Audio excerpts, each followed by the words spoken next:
Hello नमस्कार good afternoon. मैं शिवानी शर्मा आप सभी का आपके अपने परिवार रोजगार विद अंकित में हार्दिक स्वागत करती हूँ। कैसे हैं आप सभी लोग? आशा करती हूँ स्वस्थ होंगे, मस्त होंगे, अपना और अपने परिवार का ख्याल रख रहे होंगे। जल्दी जल्दी से जुड़ जाइए क्लास में और बताइएगा कैसे हैं आप सभी लोग। जैसा कि आप सभी जानते हैं कि IBPS RRB क्लर्क मेंस 2024 के लिए ये बूस्ट चल रही है, जिसमें ये हिंदी की क्लास में लेकर आई हूँ। और मैं आप सभी से इतना जरूर कहूंगी कि same question sorry same question मिल जाए ऐसी तो मैंने गारंटी नहीं ली, लेकिन कॉन्सेप्ट आपको यहीं से सारे मिल जाएंगे और आप क्वेश्चंस बना पाएंगे, ये मेरा आपसे वादा है। चलिए शुरू करते हैं आपकी क्लास और सबसे पहले शुरुआत करते हैं गद्यांश से। चलिए पढ़िए, शुरू करते हैं गद्यांश से।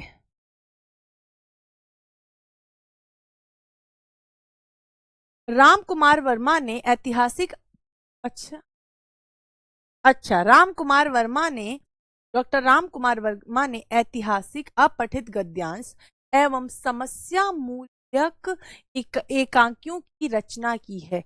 समस्या मूलक एकांकियों की रचना की है। किसके बारे में बात हो रही है बेटा? राम कुमार वर्मा के बारे में बात हो रही है यहाँ पर। ठीक है, ठीक है, चलिएगा आगे बढ़ जाते हैं। उनकी एकांकियों होना चाहिए था। उनकी एकांकियों का मूल स्वर आदर्शवादी है। आइडियलिज्म जिसे आप बोलते हैं कि सब कुछ आदर्श होना चाहिए, एक परफेक्ट होना चाहिए, है ना।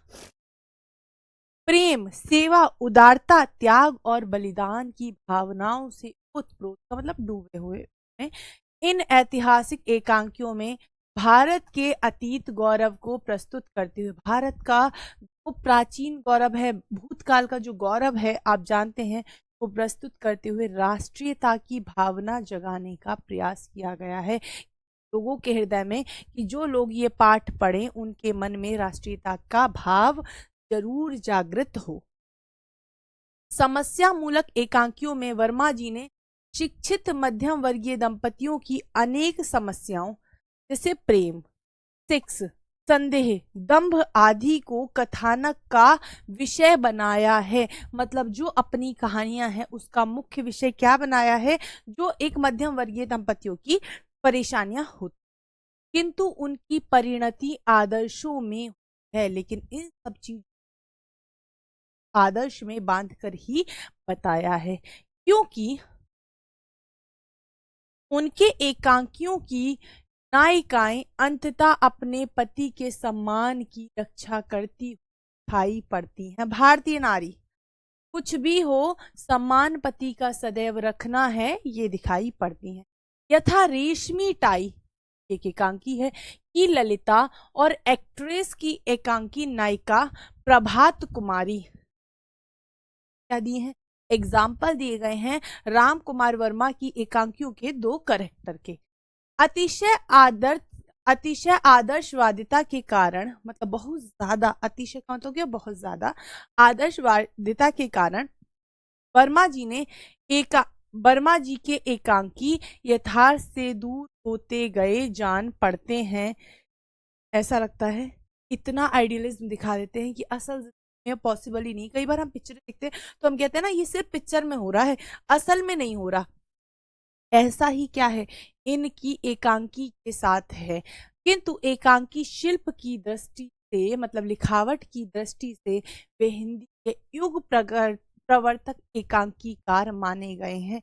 मतलब उन्होंने भाषा और शिल्प का ऐसा प्रयोग किया है कि वे ऐसा लगता है जैसे एक युग का ही प्रवर्तन किया हो।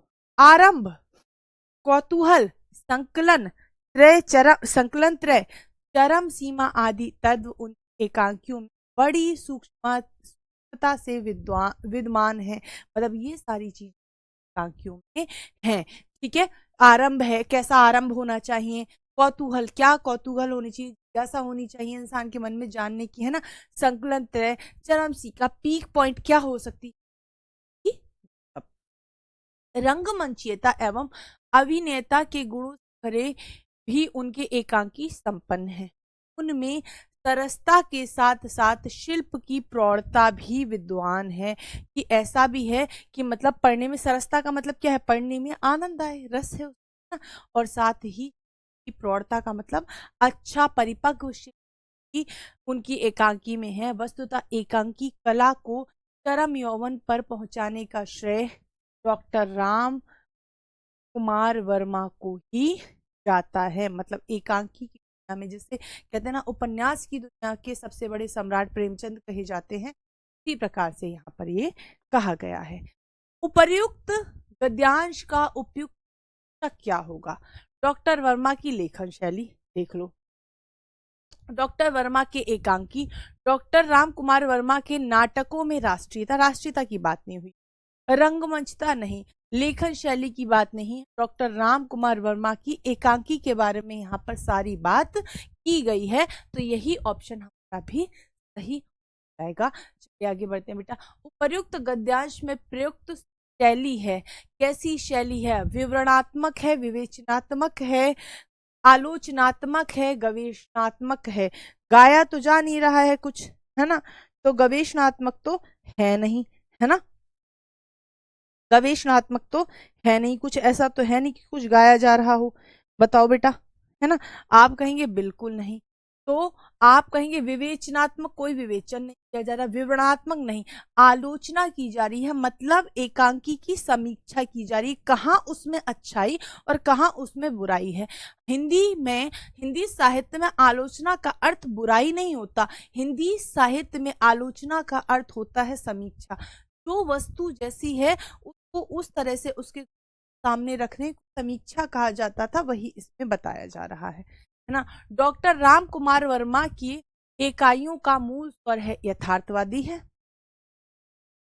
आदर्शवादी है, आदर्श यथार्थवादी नहीं, यथार्थवादी नहीं, आप कहेंगे बहुत ज्यादा आदर्शवादी है, इसीलिए लोग इससे भी हो जाते हैं। आप कहेंगे इनकी एकांकियों का मूल स्वर क्या है? आप कहेंगे मैम आदर्शवादी है। इसलिए तो आम जन इनकी जो एकांकियां हैं उनसे फिर जुड़ भी कम पाए, है ना, लिखा भी है देखिएगा। ये क्या हुआ? अतिशय आदर्शवादिता के कारण वर्मा जी के एकांकी यथार्थ से दूर जान पड़ते हैं, मतलब सच्चाई से जान पड़ते हैं। रंगमंचिता और अभिनेता की दृष्टि से वर्मा जी की एकांकी कैसी है? बता दो। रंगमंचता एवं अभिनेता के गुणों से भी उनकी एकांकी संपन्न है। कैसी हैं? संपन्न है, मतलब सफल हैं। संपादन मांगते नहीं, असफल है नहीं, सफल है। क्या है? सफल है, यही इसका बिल्कुल जवाब आएगा। आगे बढ़ जाते हैं गुड्डे। वर्मा जी की समस्या मूलक एकांकियों में चित्रण किया गया है, बताइएगा किस चीज का चित्रण किया गया है? मैं आपसे हमेशा कहती हूँ पैराग्राफ दोबारा देखना ना पड़े। शिक्षित मध्य वर्गीय दंपति की समस्या का, किसका? शिक्षित मध्य वर्गीय दंपति की समस्या का इसमें क्या किया गया है? चित्रण किया गया है। देखिएगा, समस्या मूलक एकांकियों में वर्मा जी ने शिक्षित मध्य वर्गीय दंपतियों की समस्याओं का वर्णन किया है। चलिए आगे बढ़ जाते हैं। दीर्घ का विलोम क्या होता है? जल्दी से बता दें, दीर्घ का विलोम क्या होता है? बताइएगा बेटा, दीर्घ का विलोम क्या होगा? देखिएगा, जब भी हम दीर्घ मतलब बड़ा, जब भी हम इसकी बात करते हैं तो बड़ा तो नहीं, उसका पर्यायवाची होता है, ये भी नहीं होगा। आप क्या कहेंगे? लघु होगा। बड़ा का विलोम बेटा छोटा होता है ना, आप बोलेंगे छोटा होता है। का विलोम होता है, क्या होता है? संकीर्ण होता है। आगे बढ़ जाते हैं, नेक्स्ट देख लेते हैं। द्वंद्व का विलोम क्या होगा? द्वंद्व अर्थात विरोध का भाव, विरोध का भाव। आप कहेंगे प्रतिवाद तो वाद का विलोम होता है, और वाद का होता है तो वाद प्रतिवाद एक दूसरे। प्रतिबंध आप बोलेंगे बिल्कुल। निर्द्वंद होता है, जहां पर द्वंद का भाव ना हो वही क्या कहलाता है? निर्द्वंद कहलाता है। नेक्स्ट, राजीव का पर्यायवाची बताइएगा। राजीव का पर्यायवाची है ताम्रस, पारद, रसाल या कुमुद। देखिएगा, पारद नहीं होगा, रसाल हम आम को कहते हैं, आम को कहते हैं, आम्रफल को कहते हैं, आम्रफल को कहते हैं, जिसे हम अति सौरभ भी कहते हैं, अति सौरभ भी कहते हैं। ठीक है, ये हम किसे कह देते हैं, रसाल को कह देते हैं। कुमुद हम नलिन को, नलिन पुष्प है ना, एक प्रकार का पुष्प होता है ना। आप कहेंगे मैम देखिएगा, ये हम कहते हैं राजीव ताम्रस, हम शतदल कह देते हैं, हम उत्पल कह देते हैं, हम पल कह देते हैं, हम ताम्रस कह देते हैं। इसके अलावा इस बेटा इसे हम राजीव अरविंद कहते हैं, कोकनद कहते हैं, बहुत सारे पर्यायवाची हैं, कोकनद कहते हैं, कुवलय कहते हैं, कुवलय कह देते हैं। के अलावा हम इस क्या कह देते हैं, आप कहोगे मैम हिंदी वर कह देते हैं, जैसे तो तुम सब कर लेते हो, हिंदी वर कह देते हैं, रज तोयज पंकज तो आप सभी कर लेते हैं, रज तोयज पंकज ये सब आप कह लेते हैं, पंकज। आगे बढ़ जाए, आगे बढ़ते हैं, नेक्स्ट देखते हैं, राजा का पर्यायवाची शब्द कौन सा नहीं, देखिएगा राव हम राजा को कह देते, महीप हम राजा को कहते हैं, भूप हम राजा को, अभिजात नहीं। और क्या कहते हैं बेटा, हम नरेश कहते हैं, हम नरेंद्र कहते हैं, नरेंद्र कहते हैं, राजा को ही इन सम्राट कह देते हैं, क्या कहते हैं, सम्राट कहते हैं बेटा, इन्हें हम बादशाह भी कह देते हैं। तभी हम किसे कहते हैं, राजा को कह देते हैं। क्लियर है, क्लियर है, आगे बढ़ जाएं, आगे बढ़ जाएं। नेक्स्ट क्वेश्चन देख लेते हैं, निम्नलिखित में से वर्तनी की दृष्टि से शब्द शुद्ध है, एक शुद्ध है, तीन अशुद्ध होंगे, फिर बिल्कुल होंगे। देखिएगा, हाँ जी, श्राप शब्द गलत होता है बेटा, शब्द शाप होता है, हालांकि तद्भव में श्राप बोल देते हैं, परंतु शुद्ध होता है शाप। लब्ध प्रतीस नहीं होता, लब्ध प्रतिस होता है, लब्ध होता है, क्लियर है, लब्ध प्रतिस होता है। आगे बढ़ जाते हैं, हिरण्य कश्यप, कश्यप नहीं होता है, हिरण्य कश्यप होता है, हिरण्य कश्यप होता है, क्लियर है। और ही करण थी, ही करण यहाँ बिल्कुल सही लिखा हुआ है, क्लियर है बेटा जी। आगे देख, सही वर्तनी वाला शब्द कौन सा है, शब्दांश, शब्दांश नहीं था, और ये बेटा यहाँ शब्दांश में ऐसा था, ये बी वाला मान लो, और शब्दांश क्या होता है, शब्दांश होता है बी वाला, आप आंसर सही ए वाला मान रहे हैं तो ए भी सही, दोनों एक ही थे तो मैं, क्लियर है, बताइएगा, clear clear clear clear, very good. Next देख लेते हैं बेटा, हाँ एक और गद्यांश आ गया, एक और गद्यांश आ गया, करते हैं। पारखी डॉक्टर बोगल, डॉक्टर होंगे पोगल, ने यूं चंबा को अचंभा नहीं कहा, चंबा की बात हो रही है ना, चंबा को अचंभा नहीं कहा, सैलानी भी आते, और इसमें सैलानी भी ऐसे ही नहीं आते, चंबा की वादियों में ऐसा कोई सम्मेलन जरूर है जो सैलानियों को मंत्र मुग्ध कर देता है, मतलब जो सैलानियों को अपनी ओर खींचता है, मोहता रहता है ना, ये कह सकते हैं आप। और वे बार बार यहाँ दस्तक देने चले आते हैं, मतलब घूम चले आते हैं, दस्तक देना तो किसी के दरवाजे पे खटखटाना होता है, बट यहाँ पर किसके लिए प्रयोग किया गया है, वहां पर बार बार जाने की। जहां मंदिर में उठती स्वर लहरियां परिवेश को कैसा बनाती हैं, आध्यात्मिक बनाती हैं, अध्यात्म से जुड़ा बनाती हैं, वहीं रावी नदी की मस्त रवानगी और पहाड़ों से आते शीतल हवा के झोंके से सैलानियों को ताजगी का एहसास कराते हैं। झोंके सैलानियों को, ये से नहीं लगना चाहिए था, है ना। रावी नदी क्या है, रावी नदी पास में है, और फिर नदी के किनारे से आप आएगी हवा तो ठंडी ही होगी, है ना।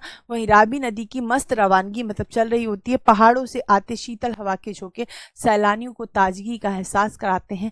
चंबा का इतिहास कला, धर्म और पर्यटन का मनोहरी मेल है और चंबा के लोग अलमस्त मतलब अपने आप में मस्त, फक्कड़ तबियत के। चंबा की पहाड़ियों को जो जो हम पार करते हैं, आश्चर्यों से कई वर्ग हमारे सामने खुलते चले जाते हैं।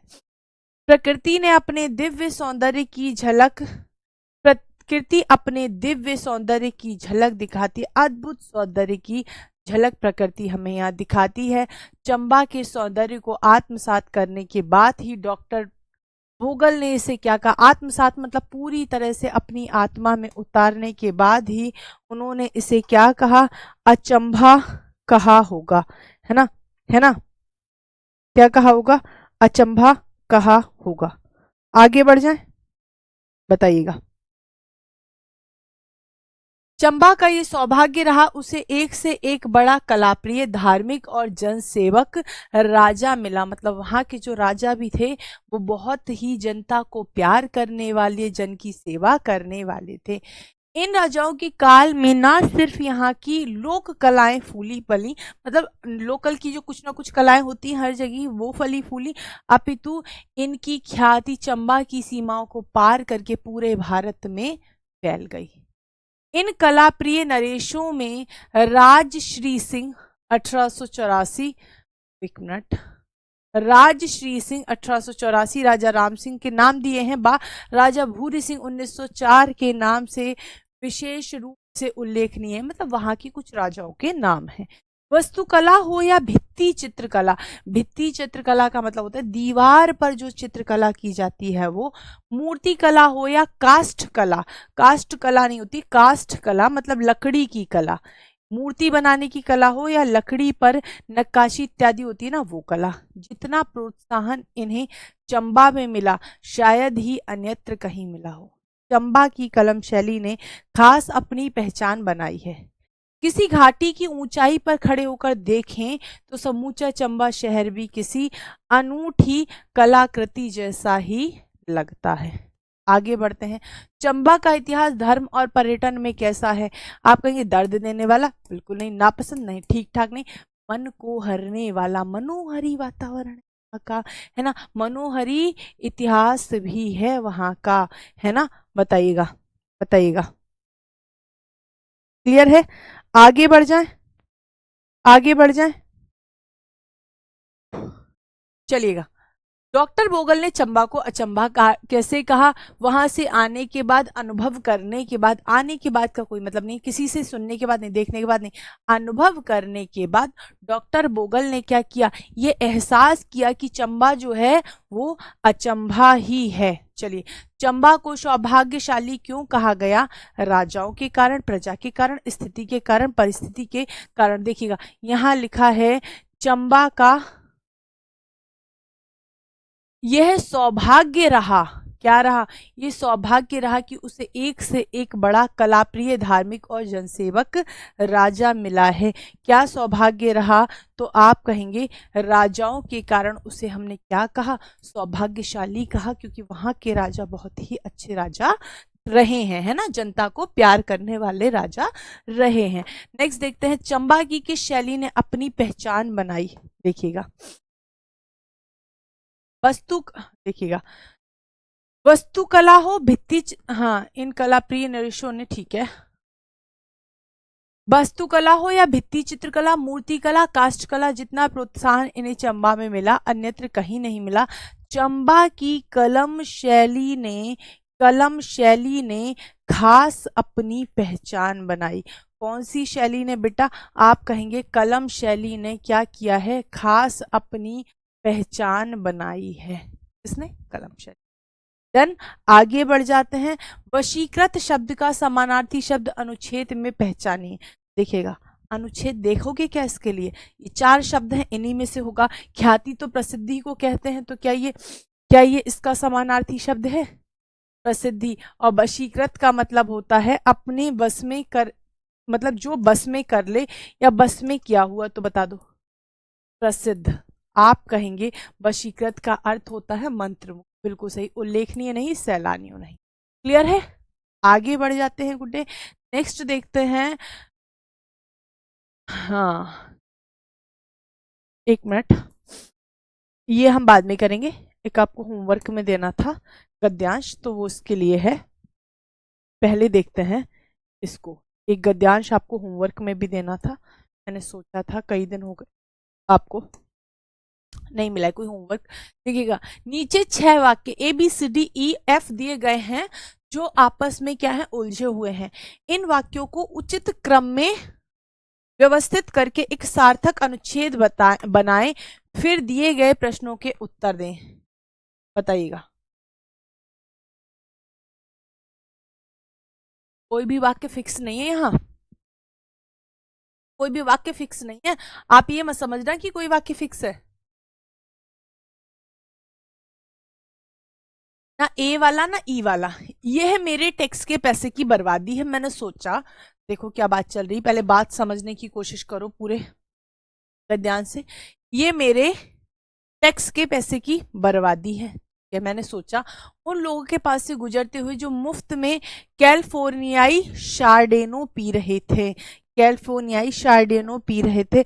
इस बात से आपको एक बात पता चलनी चाहिए कि ये कोई ना कोई तो पीने की ड्रिंक की बात चल रही है यहाँ पे, है ना, कोई ना कोई ड्रिंक की बात चल रही है, जो कैलिफोर्निया की कोई ड्रिंक होती होगी, उससे बात करो। उन्होंने कहा उसे किताबें पढ़ने का शौक है। किसका, देखते हैं। जो मित्र मुझे वहां लेकर आया था उसने देखा कि मैं उसे देख रहा हूं। ओके, 2003 के अंत में मैं अभी भी अमेरिका में कर चुका रहा था, इसलिए मुझे ये जानकर बहुत डर लगा कि अमेरिकी वाणिज्य दूतावास गैलो ड्रिंक्स एप्रिसिएशन इवेंट का आयोजन कर रहे हैं। ओके, उनके पीछे एक पियानो वादक पुरानी धुनें बजा रहा था और एक दुबली पतली, है ना, एक दुबली पतली छोटी महिला उनके चारों ओर नृत्य कर रही थी। ओके ओके ओके, देखिएगा, मैंने आपसे हमेशा कहा है, समझाया है, जब भी बेटा जी किसी तिथि की बात हो, समय की बात हो, तो सबसे पहले वही वाक्य उठा लिया कीजिएगा। यहाँ आते हैं डी, बात करेंगे। 2003 के अंत में मैं अभी भी अमेरिका में कर चुका रहा था, टैक्स पे कर रहा था, है ना, इसलिए मुझे यह जानकर बहुत डर लगा कि अमेरिकी वाणिज्य दूतावास गैलो ड्रिंक्स एप्रिसिएशन इवेंट का आयोजन कर रहा है। ओके, ठीक है, किसका आयोजन कर रहा है, गैलो ड्रिंक्स एप्रिसिएशन इवेंट का आयोजन कर रहा है। और जैसे ही मुझे क्या लगा, मुझे जानकर बहुत डर लगा, मतलब बुरा भी लगा, यह मेरे पैसे की बर्बादी है। फिर मुझे क्या महसूस हुआ कि मैं तो टैक्स दे रहा हूं और यहां अमेरिकी वाणिज्य दूतावास क्या कर रहा है, एक गैलो ड्रिंकिंग पीने वाले एप्रिसिएशन इवेंट का आयोजन कर रहा है। ओके, मुझे बुरा लगा कि ये मेरे टैक्स के पैसे की बर्बादी। मैंने सोचा उन लोगों के पास से गुजरते हुए जो मुफ्त में कैलिफोर्नियाई शॉर्नेडो पी रहे थे। ठीक है, जो मित्र मुझे वहां लेकर आया था उसने देखा कि मैं उसे देख रहा हूं। ठीक है, आगे बढ़े, उन यही आएगा, कोई और तो बन नहीं रहा, उससे बात करो। उन्होंने कहा ये तो मुझे नहीं पता किससे बात करने को कहा है, मैं ये कह सकती हूँ जो मित्र मुझे वहां लेकर आया था उसने देखा कि मैं उसे देख रहा हूं। ठीक है, उससे बात करो, उसने कहा उसे किताबें पढ़ने का शौक है। ठीक है, और उनके पीछे नहीं, उनके पीछे एक पियानो वादक फिल्मी धुनें बजा रहा था और एक दुबली पतली महिला उनके चारों ओर डांस कर रही थी। बताइएगा, उनके पीछे, हाँ सी, बताइएगा क्या होना चाहिए, बताइएगा सी बन रहा है या ई बन रहा है।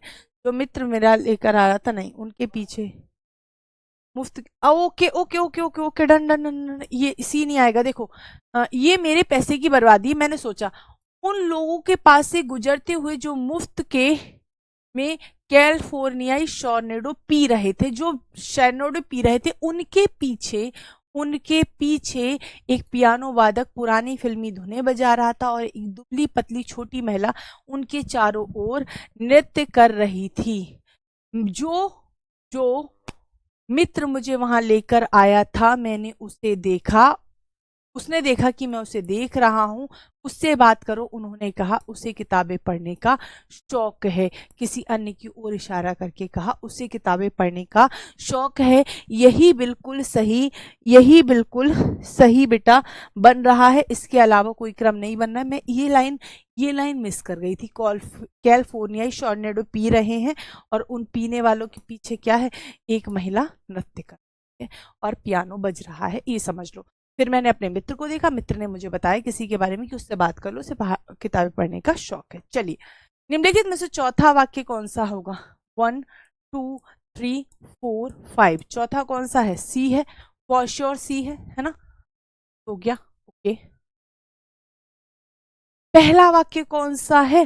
पहला वाक्य है डी, हमने तो डी ही बनाया है, बन ही रहा है, और तो कोई बन नहीं रहा। निम्नलिखित में से कौन सा पांचवा एवं अंतिम वाक्य है? पांचवा वाक्य है बी। बी, पांचवा वाक्य कौन सा है? बी। और इनमें से कौन सा दूसरा वाक्य होगा? दूसरा कौन सा है? ए है। ए कहाँ हो रहा? ए। और आगे बढ़ जाते हैं, इनमें से कौन सा तीसरा वाक्य होगा? तो तीसरा वाक्य है ए। इनमें से कौन सा तीसरा वाक्य होगा? आप कहेंगे मैम ई है, ई। ठीक है, डन। आगे बढ़ जाए, आगे बढ़ जाते हैं, नेक्स्ट क्वेश्चन देखते हैं बेटा जी। चलिए, वैज्ञानिक, अच्छा इसका रिक्त स्थान का क्वेश्चन आ गया, इसको आराम से करेंगे। 10 क्वेश्चन कितने हैं इसमें? 25 से 31 तक, ओके 6-7 क्वेश्चन है, करते हैं। वैज्ञानिक चिंतन पद्धति के आरंभ होने से पूर्व सूर्य ग्रहण, चंद्र ग्रहण तथा धूमकेतु किसका सूचक माने जाते थे? तामस का, अंधकार का नहीं, नाश का नहीं, नश्वरता का नहीं। कुछ हो रहा है तो कहते तबाही आने वाली है, ग्रह घूम रहे हैं, है ना, होता था तबाही आने वाली है, ग्रह जो है ना वो घूम रहे हैं, तो तबाही आ जाएगी, तबाही का सूचक माने जाते थे।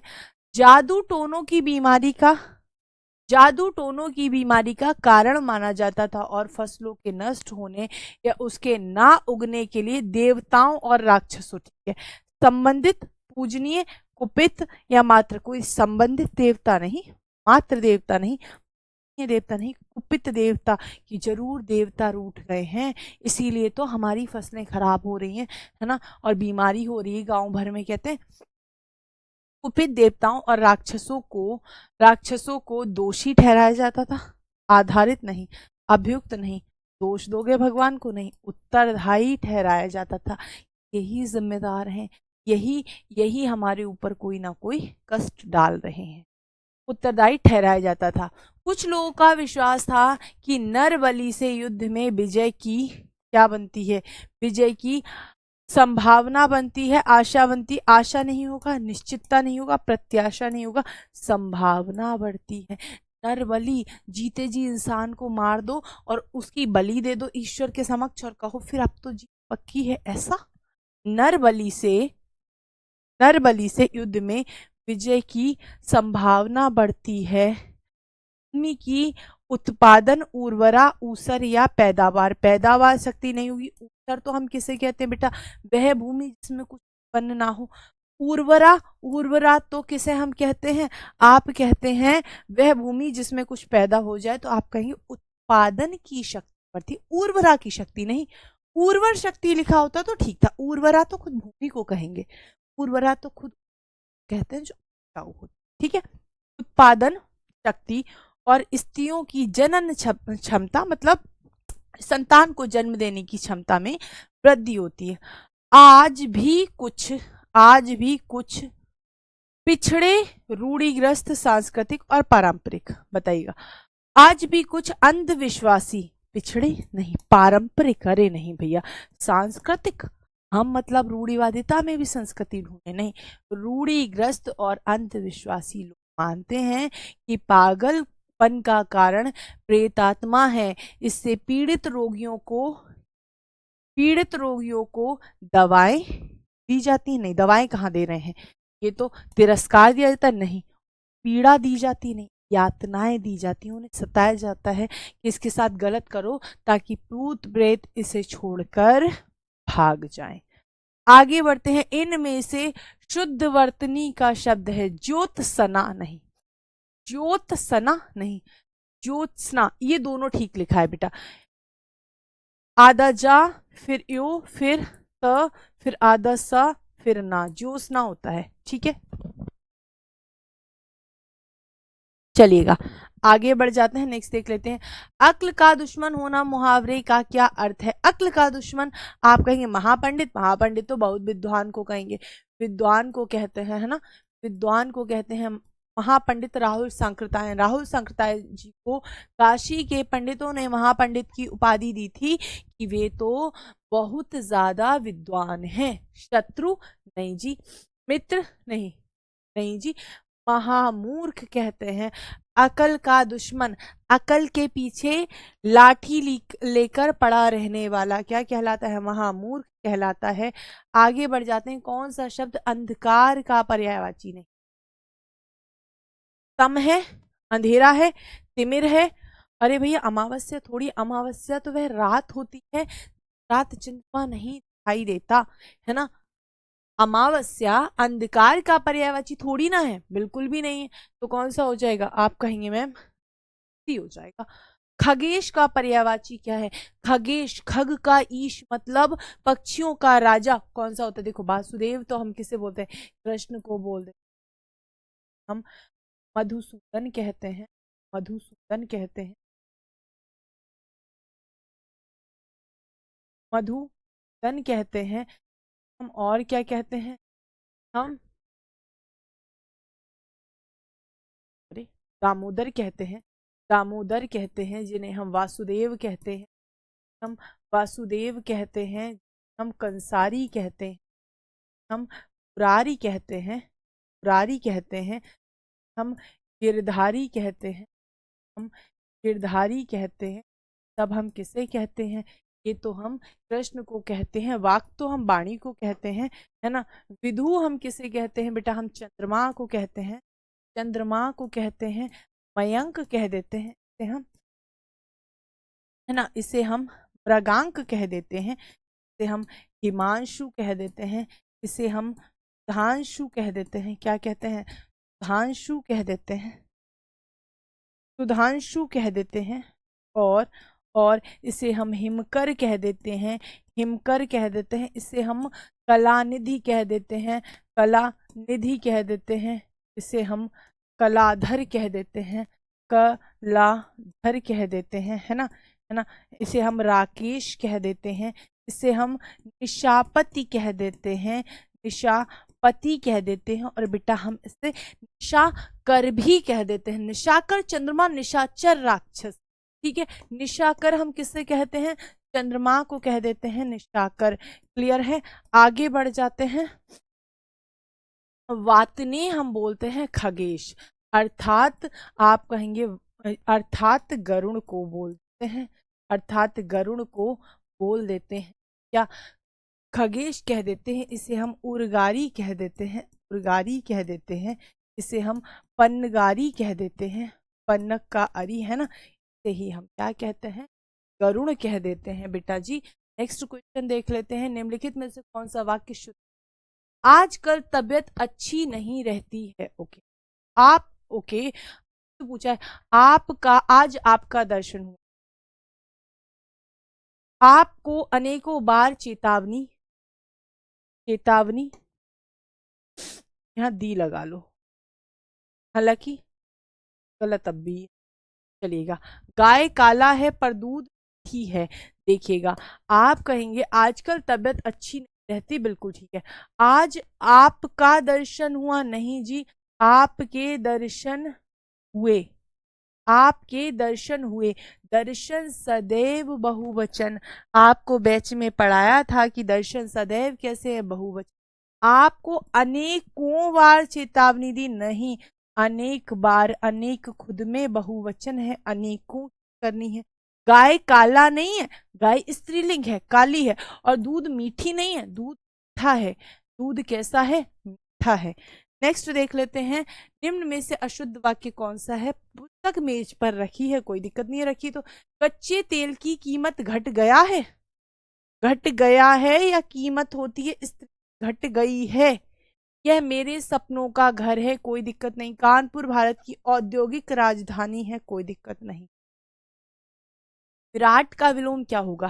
विराट होता है बहुत बड़ा, बृहत इसका पर्याय, बृहत इसका पर्याय। छोटापन नहीं होता, छोटापन बेटा बड़प्पन बड़प्पन का पर्यायवाची होता है, बड़प्पन का पर्यायवाची होता है छोटापन। और क्षुद्र होता है विराट का विलोम, क्षुद्र होता है विराट का विलोम। स्पर्श का विलोम क्या होता है। स्पर्श छुआ जाने योग्य, इसका विलोम होगा, पढ़तनी भी पूछेगी आपसे, अस्पर्श। ठीक है, चलिए आगे बढ़ जाते हैं। सफेद कमल के लिए एक शब्द कौन सा है, जल्दी से बता दो। श्वेत कमल हम किसे कहते हैं, सफेद कमल, सफेद कमल हम किसे कहते हैं बताइएगा। तो बेटा सफेद कमल हम कहते हैं पुंडरीक को, ये नहीं कहते इंदिवर, तो हम नीला कमल को कहते हैं, कमल को कहते हैं। और कोकनत तो हम लाल कमल को कहते हैं, लाल कमल को, है ना, बताइएगा बताइएगा, है ना, किसे कहते हैं, लाल कमल को हम क्या कहते हैं, कोकनद कहते हैं। आगे बढ़ जाए, आगे बढ़ जाए, नहीं जी, नहीं जी, आगे नहीं बढ़ेंगे, क्योंकि क्वेश्चंस पूरे हो गए। एक क्वेश्चन आपके लिए होमवर्क में है, वो होमवर्क वाला क्वेश्चन आपको घर से करके लाना है। पैराग्राफ लाई थी एक, मैं एक्स्ट्रा था आपको दे दूंगी, वो है पैराग्राफ ये वाला, कि देखिएगा स्क्रीनशॉट ले लो। कोई भी पक्षी वाला है ये, 1 2 3 4 5 ले लिया होगा इसका पेज 1 ले लिया स्क्रीनशॉट बेटा। इसका भी पहला क्वेश्चन ये है, और बेस्ट आंसर चूज करना है, ऐसा नहीं कोई सा भी। 18 स्क्रीनशॉट जल्दी से, 1 2 3 4 5। चलिए ये भी प्रौद्योगिकी क्रांति का परिणाम, डन कर लेना। बस 3 ही थे, ये 3 ही थे और ये आपको कर लेने हैं। अब मैं मिलती हूँ आप सभी से कल दोपहर 4 बजे। तब तक के लिए अपना और अपने परिवार का ख्याल रखें। Thank you so much, have a good day, bye.